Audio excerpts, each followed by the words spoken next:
Thank you for everyone who's joined this session. So this is the last InLeeds session for this term, and welcome everyone. Thank you so much for joining. Just for some brief advice, the session is being recorded, so you can watch it later on as well. It will be uploaded on the InLeeds YouTube channel. And as I said, this is the last InLeeds session, and this session is all about digital opportunities in Leeds. And it covers how digital opportunities are more than just the tech sector. So we have Matt from made.by.studio with us today, who's going to talk about his creative design and development company, which is based here in the city. So Matt will be doing a presentation for us. And throughout the presentation, if you have any questions, please feel free to put them in the chat. We also have the Q&A option, as I mentioned earlier, and you can use that. But before we start on with the presentation, I just have a tiny poll for you guys to fill out. It should appear for you now. So it's just to give us a brief idea, which university are you from, if you're a student or a graduate, and if you're thinking about staying in Leeds after you graduate. So if you can all please fill that out, that would be great. While we're doing that, just a bit of introduction about myself. I am Tanpreet, as you can see, my name's highlighted there, and I'm a current University of Leeds student, and this year I'm doing a placement year here at the University of Leeds Career Service. So it's lovely to be hosting this session today and hoping to see you all answer the poll and ask a lot of questions. I will just give it a couple more seconds with the poll. I can see a lot of you have already put it up.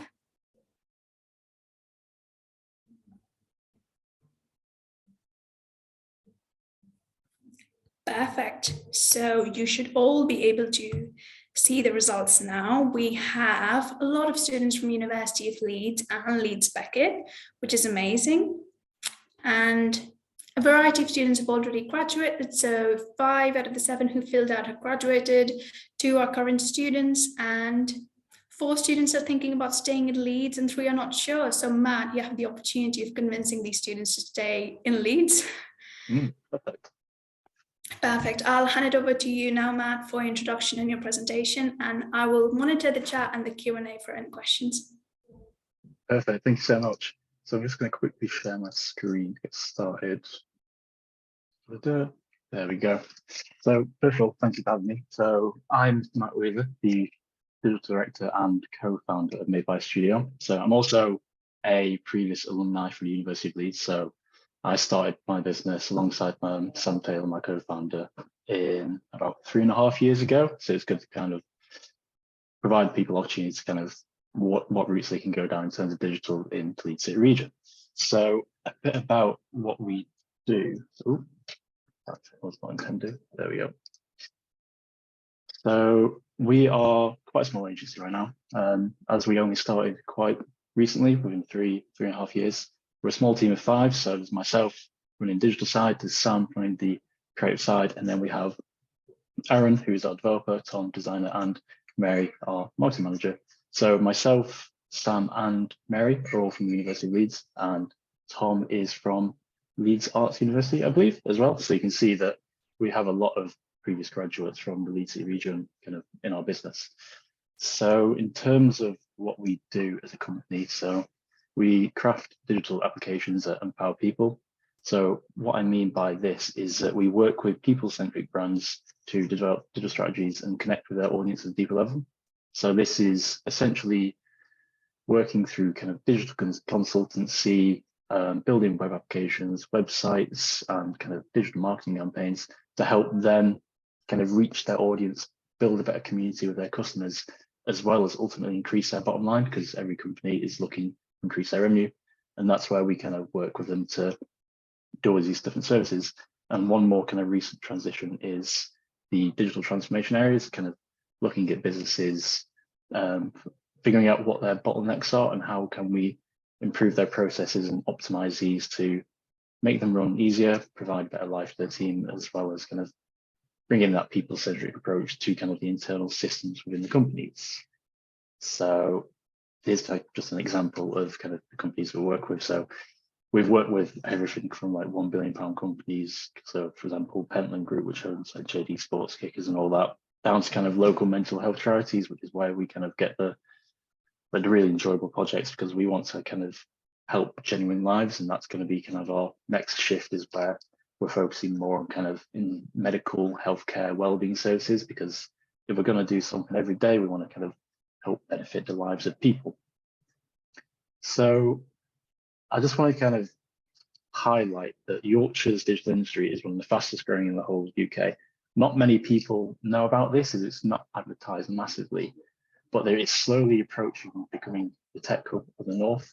So we've got kind of the recent movements from Channel 4 putting their headquarters in Leeds in the Majestic building, and that started this kind of trigger where there's a lot of investment in terms of the digital and creative digital sector across the whole of Yorkshire, and in particular Leeds. So it is a very good place to kind of start considering getting into digital now, because it's growing so fast and there's always opportunities being like appearing online that you could always go for. And there's also kind of a lot of cross movement between the companies as well. So if you're working in one area of digital, you can always move to another area, and there's a lot of transferable skills. So there's a huge amount to learn. So this is kind of the format that I'm going to kind of go through. So these are the 4 questions where I'm going to kind of give an introduction into what digital and the creative digital media is, media sector is. And it's going to be kind of from the perspective of an agency background, because we run an agency, this is kind of where our point of view comes from. But I want to cater it to kind of not just us as a small business, but to larger businesses, kind of 40, 60, 80 person agencies as well, just to give you a full idea of what's available in the different roles and how you'll get into those. And then I'm going to talk about why you should consider it as a career option. What is the day-to-day life like in the digital media sector? Just going to be kind of a very kind of overview look. It's not going to go in detail. And then I'm also going to kind of go over into how do you get started in the creative and digital media sector. So we start with what exactly is the creative and digital media sector. So that involves everything in audio-visual medium. So you've got online platforms, which is where our bread and butter is. So we're going to be kind of building websites, web applications and stuff like that, where you have users constantly interacting with like the user interface, and that's interacting with like APIs and backend systems. But there is also kind of so many different areas to get into. So you've got the whole digital marketing side, which covers like search engine optimization. You've got pay-per-click advertising. You've just got advertising of its own. You've also got kind of design area, which is the brand design, all like that collateral, and it kind of list goes on. I would like to kind of put all of the sectors in there, but the list is so massive. So it kind of takes a bit of research and kind of looking into what's available and what interests you to kind of develop personally and what you think you could progress in. So why should you consider it as a career option? So I'm just going to reiterate how fast Leeds is growing as well in the digital sector. So Leeds now sits at the heart of UK's creative industries sector, a vital part of the economy, growing twice as fast as other sectors and employing over 2 million people. So just to reiterate again about how Channel 4 moved here, with Channel 4's move, they brought a lot of their staff from London up into Leeds. And this again has triggered this kind of massive shift into like the digital sector and a huge amount of investments. So you've got places like Nexus Leeds, which is part of the University of Leeds, is becoming kind of a tech hub.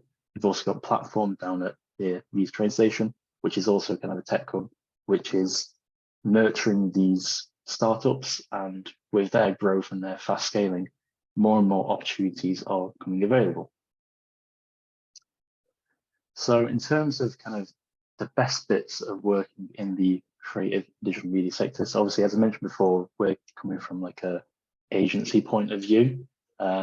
So in terms of kind of what I personally think the best bits of working in this industry is, it's always progressive and collaborative.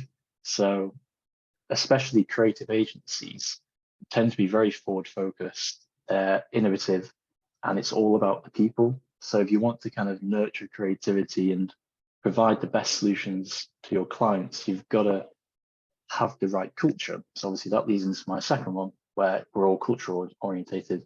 So we're constantly thinking of different ways how you can improve that creativity between the team and just make it a great place to work. Because if your team is overworked, you're not going to be getting very good solutions from the company, and you can't scale the company. So it's all about kind of building those relationships with our clients and with the team to kind of produce the best you can. And also it's quite a competitive and progressive, there's a lot of progression behind kind of what you can do.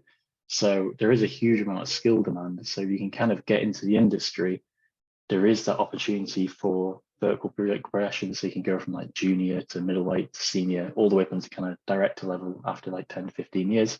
But there is also this kind of horizontal progression. So for example, if you're working in a digital marketing agency and you started within kind of the search engine optimization space, but you realized that wasn't for you and you wanted to try something different, you can always move across in the sector to kind of like pay-per-click advertising.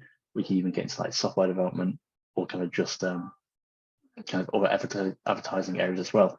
So there is this huge amount of transferable skills from the different elements of the sector. So whatever you choose, it doesn't mean that you have to kind of stay in that boundary, because there is this opportunity for movement. And then I'm going to talk about kind of our benefits. This is where we get this idea of like the progressive and culture focus, but we are one of the few companies in Leeds that have actually gone full into the 4-day working week. So we trialed this for about a year, and it's coming up to a year, so 10 months now, and we decided it is the best way of working for us. Like, we are producing better quality of work, we're providing a better work-life balance for our team members, because we value our team members' lives outside of work. We understand that no one wants to be doing constant overtime, no one wants to be working 24/7, so we give people that opportunity. We follow this rule called the 100-80-100 rule, which is essentially 100% of the pay, 80% of the time, but 100% of the kind of output. It's working really well for us. Also, we got kind of the flexible and hybrid working as well. So our team works we start between 8 and 10, finish between 4 and 6. But if you wanted to work from somewhere else, recently our developer was working from overseas for a couple of weeks, and as long as the work's done, we don't mind where it's done. So there's this huge amount of flexibility, because we want people to kind of have the right atmosphere and the right space to kind of produce the best work they can. And then we've all got all these other things. So like, all our team members have the best tech they can get, so they can work effectively. And I'm just going to go over opportunities to grow as well. So I mentioned before about this kind of collaborative culture. So we recently introduced these lunch and learns, which was kind of a recommendation from our designer saying this would be really good to kind of give opportunity for people to kind of research their own thing and use their own time and work to research a new technology, and then pitch that to the whole team to understand what we're doing, what's been going from. So we can all understand how we can collaborate together and bring in these new innovative ideas to improve workflows. And that could be benefit to us as a company, but also on the client projects. Again, just kind of touch on this innovative. So what does the day-to-day look like in the creative and digital media sector? So again, I'm going to go over kind of a very kind of overview here, but in summary, in terms of kind of like the agency life, it is primarily just create problem solving. Every day you're working on something different. So one day you might be working on kind of a website for a local mental health charity, and then the next day you could be working on a website for a construction company. They're two polar opposite kind of sectors and industries. Like, the needs for one is complete opposite to the other, because construction is quite kind of dated, it's very blocky, but mental health is quite floaty. It's like got colors and encourages kind of like that friendliness. So you're always kind of constantly figuring out, how do I relate this kind of work that I'm doing, if it's a design or a website or kind of advertising, to this particular sector. And that's kind of what makes it so enjoyable, because you're not doing the same monotonous task every single day. It's going to be different.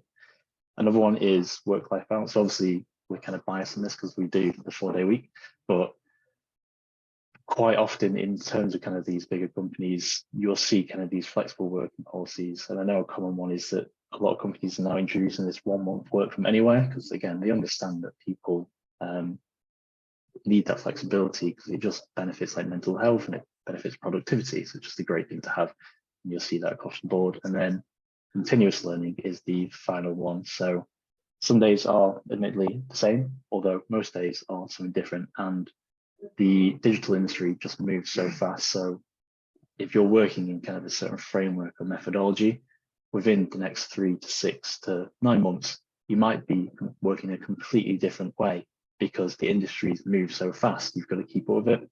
And if you're not, you're kind of going to fall behind, and it just makes things difficult. So again, it kind of ties into this just kind of problem solving, because you're continuously learning how to do this problem solving in this kind of new methodologies, which again makes it really fun. I love it personally. And then, how do you get started in the creative and digital media sector? So I've kind of put like a very rough overview in terms of kind of the roles you'll find.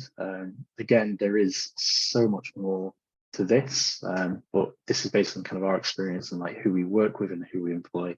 So we're primarily kind of a company of like developers, designers, marketers, and soon to be project managers. So within the next year, we're going to be advertising roles for a project manager to kind of take on like all the projects and encourage those to kind of work in the most effective way and efficient way for our clients. But if you're working within like kind of 40, 60, 80 person agencies in the digital sector, you'll see a lot more kind of a lot more roles such as kind of these delivery managers, analysts, copywriters, PR executives, and all this kind of stuff. So they're essentially kind of something for everyone. And one of the big benefits you'll see is that there is a huge amount of kind of transferable skills. So even if you have a degree in such as like a STEM subject, so in maths, there is always that opportunity to kind of get into kind of like SEO or social media. It might seem like there's not kind of any relevance, although the key thing people look out for is this kind of creative problem solving as well as the time management. As long as you can display that, like it can be transferred across. And another example is if you're doing kind of an English literature degree, like you can get into kind of copywriting, you can get into, again, all these management roles because you just need to display that you have good quality writing, you can write creatively and deliver it to the expectations of the company and the client. And then that's kind of the final slide in terms of like the industry. There is a lot more to this. I put my little disclaimer in there. Or there's like a high level view. The best way to do it is research the roles that are available. So I've given like a very brief summary of what there is, but if you kind of search between the companies, there's a lot more kind of defined roles where it could be to your exact interests. Although when you're researching these, whatever you identify as your area of interest doesn't necessarily be the thing that you'll be doing for the next 3 to 5 to 10 years. Once you're in that company and you've kind of tried that out for a whole year, there is that potential for that horizontal movement to try something else. And as long as you display that you've kind of got the willing to learn these new skills and you're basically managing the expectations of what's required from you, a company is always kind of going to be happy to move you around to make sure that you are performing to the best you can and doing the things you actually want to do. And then the key thing to kind of get those initial kind of ins to the companies is to stand out. So especially kind of in the creative digital sector, a lot of it is portfolio based. So when we're taking on job roles, if we get an abundance of kind of, for example, 100 CVs, if it's just written text, there's no one really standing out. Although if someone sends over a CV with a visual aid and portfolio of work to display what they've done and what they can do, that is automatically going to get more priority because you can actually see the visual output of the creative problem solving that you're looking for. And a lot of the things we're looking for is a good culture fit as well. So when skills can always be taught, you don't necessarily have to be the best at a certain skill set. It's just as long as you would fit that team and we know they would fit that collaborative culture we're trying to build, we can put them on that right course. So give them the right kind of means to learn these new skill sets. As the primary thing is just kind of fitting into that team to prevent kind of office politics, because that's the worst thing you can have in creative agencies, because it basically breaks that collaborativeness as well. So that was a very, very kind of brief run through of the creative digital media sector from like the point of view from the agency. But if anyone does have any questions for me, please do let me know. You can also connect with me on LinkedIn via the QR code if you wanted to. But yeah, thank you so much for having me.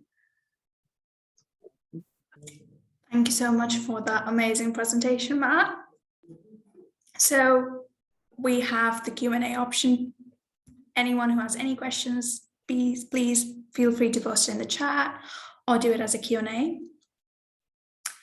And coming back from that presentation, Matt, I did have a few questions. So, in the last couple of slides, you touched upon transferable skills and how, no matter what degree subject you're from, you can, make them work out for you for whichever career you're going for. So let's say in creative industries, what are the specific transferable skills that you think that you'd be looking for, or any certain similar industry company in the industry would be looking for? I think the key thing is it would be this time management, especially for us. We're a service-based business, so unfortunately you have to work to the demand of the clients. So you've got to make sure that you can meet those deadlines, you can meet those targets at all times. And I think every single degree, you will have to create that time management. You spend those years kind of learning to do that effectively. So that's the number one kind of thing we'd look out for. And then the second one is this kind of creative problem solving. So thinking of an innovative solution to do something different. So not following the norm, because there's usually like one way to do all these things, but if you can think of a different angle of how you can solve this particular problem, and that both drives value to the company and the client, that is going to get kind of a lot more input, because that is where you get the enjoyment out of it. You're trying something new, you're being innovative, and that is what is excitable. Because like if you're doing that same thing every single day, eventually it does get boring. So you're always trying to kind of progress yourself personally, I think. And they're like kind of the skill sets we're looking at. It's essentially kind of the right personality traits. We want someone that's eager to learn and kind of always wants to try new things, because that just benefits everyone, I think. That's great. Thank you so much, Matt. Everyone else, please feel free to put your questions. Otherwise, I'm just going to keep bothering Matt with mine. So I have another question. So you touched a bit about portfolio and how, that can make you stand out among a bunch of applications. So for someone like me, for example, I'm interested in marketing, but I don't know where to get started with my portfolio, because when you're at the university, you're very much around academic CVs. So, you're basically just typing up your CV in a 2-page format. So if you want to give advice to someone who wants to start a portfolio but don't know where to go about with it, what would you suggest?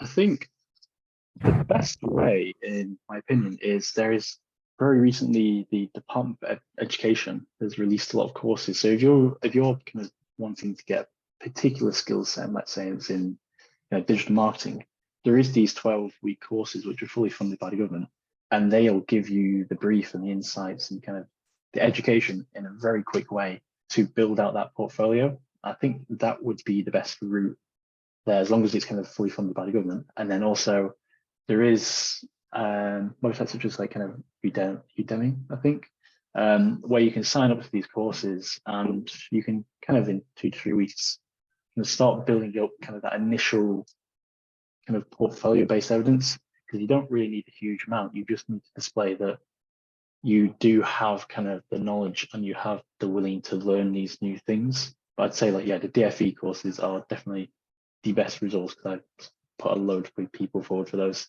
to reskill as kind of software developers now. Perfect, thank you for that. I did see a question come in from Cheryl. Sorry if I'm mispronouncing your name, please correct me in the chat.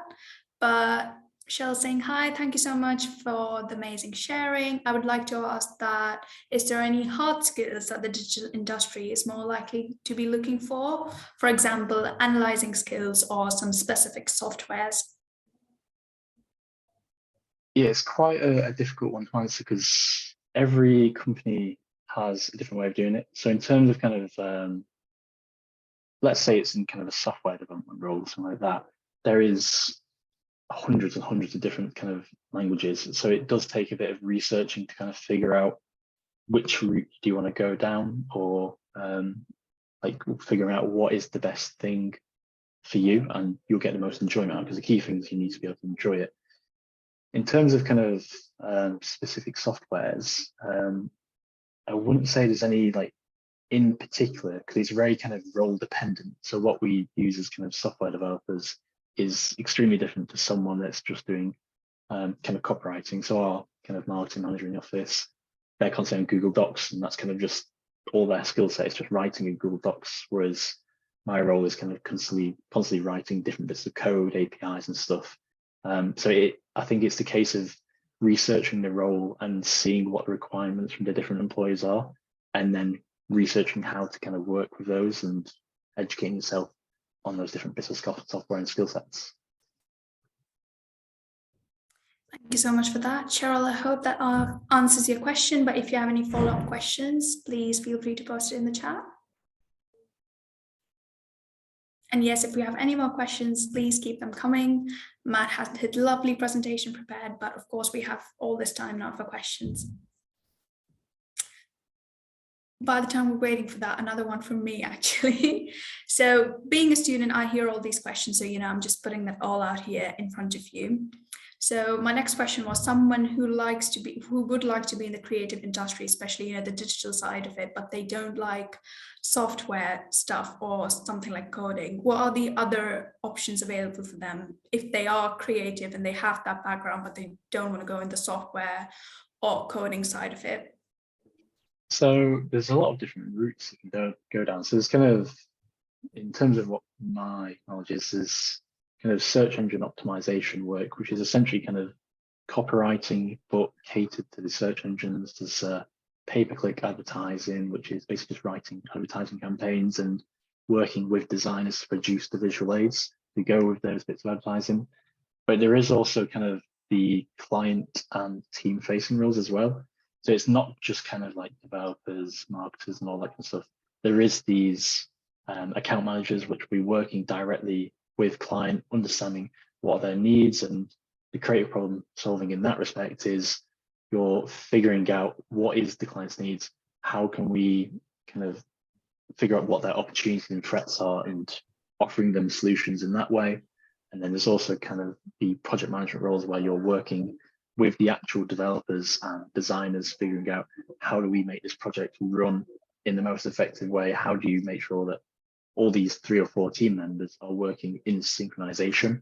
And again, that's a different case of problem solving, because you've got to solve the problem of 4 people and manage them all in the most effective way. So there is essentially kind of something for everyone in that respect. Perfect. Thank you so much for that. And our next question is for you about your job, man. How do you cope with peaks and workload as a small team? Yeah, this is something we've only really figured out in the past few months, and it comes down to kind of having the right processes involved. So a year ago, our processes were awful, like they were almost non-existent. We spent the past year so we use a project management system called ClickUp, and building a customization into that, and we can actually see exactly when projects are starting, ending, when should we get feedback from clients, when should we kind of get invoices and stuff like this. And by doing that, we can actually prevent these peaks of workload coming in, because we can see the actual percentage capacity available from our whole team and pipeline that next project to come in, let's say 4 weeks from now, because we know that our capacity will be available at that point, and kind of being honest and transparent with the client. But it did take us nearly 3 years to figure that out and prevent that from happening. So it's not an easy task. Yeah, I do understand that. I think that's where you were coming from, that in a creative industry, you do need that time management skills as well, so that you know what's your priority and what you need to get on with at first. But yeah, thank you for that. Another coming to you personally. So you said you started Made.by.studio with one of your colleagues after you graduated from University of Leeds. So what inspired you to get into this sector and to explore this creative industry? So what inspired me was my first business. I wouldn't really call it a business. My first idea failed. So my original plan wasn't to go to university. It was to start a design studio when I was 17, 18 years old. And then I built this app with a friend, but I had no idea what I was doing, and the business model failed. But when I failed, I did go to university. But from then on, I spent kind of all my evenings kind of figuring out how do you design an agency, because it's always just been a curiosity for me, because I'm a very kind of analytical thinker. I love designing processes. I love understanding processes and how we can optimize them. So for me, it just made sense to kind of do this. And then I met Sam, my co-founder, he's very kind of, he's a very good talker. So he's really good at the relationship side of stuff. So we have this very good skill set where he can work with the clients really well, and I can kind of solve the problems and offer the solutions that are going to provide them value. Yeah, it's kind of the main inspiration was a first failure. I was like, I'm going to do it again, but better. It's actually really inspiring that, failure led you to make something so, powerful in the industry at the moment, that you're here talking to other people to join the creative industry. So yeah, that is really inspiring. Thank you so much for that. We have another question, which is from Chaitna, and she's asking that I'm a marketing and digital strategy graduate. I have past experience in quantitative insights and I want to move into digital analytics now. Do I need to have certification in something like Google Analytics to start in the sector, or can I explore later? I'd say it's good to kind of have that behind you. So there is the Google certifications you go through. So especially if you kind of do the analytics side, it's really good just to kind of have that. So when you do go for an interview or applying for jobs, it can give you the edge in front of other candidates. Because if you have kind of the certification for search ads and written ads and shopping ads and stuff like that against someone that doesn't, the employer is going to understand that you already have kind of the basic knowledge, and they know that it's going to be easier to kind of teach you the skill sets and kind of get you inside their processes to develop further. Yeah, thanks for that. I think that's coming back again to your presentation of how to stand out. So Chaitna, as Matt said, a certificate like this would really help you stand out. So do go for it. Also, just to add, if you're current students, you can access LinkedIn Learning. They also have quite a lot of exciting and interesting courses going on. There's also something called Coursera. I don't know if a lot of people have heard about it, but I quite like it. I might be a geek, who knows, but it's actually quite interesting, and you can do these courses which are similar to the Google Analytics one as well. So do look into those things.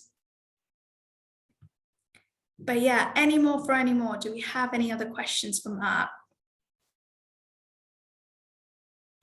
And as my colleague Tom's typed in the chat, that we have a feedback form for future InLeeds sessions. So please fill that out. It would be great to get an insight of what we need to do for the next sessions.